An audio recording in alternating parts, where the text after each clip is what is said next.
Welcome to Blizzard Fire. We hope this video helps fire up your solution. You start by preparing the document and printer so Preview shows accurate results. Open your file and confirm 300 ppi resolution.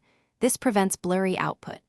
Make sure color mode is CMYK or the print profile your lab or printer requires, because RGB will shift colors.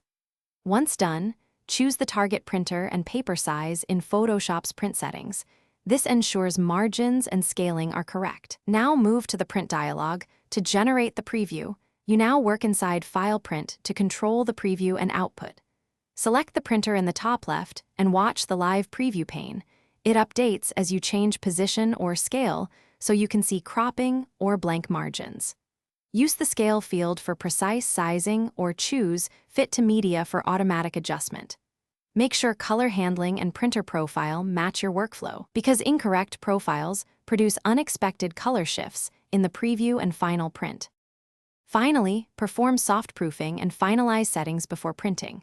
Go to View Proof Setup and choose the printer profile to simulate on screen how inks will render. This helps avoid surprises. Toggle Print Preview in the print dialog to confirm orientation, bleed, and any clipped edges. Then set rendering intent to relative colorimetric or perceptual depending on preserving neutrality or saturation.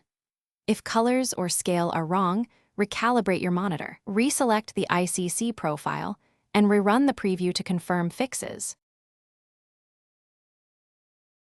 Thanks for watching. If you found this helpful, don't forget to like and subscribe.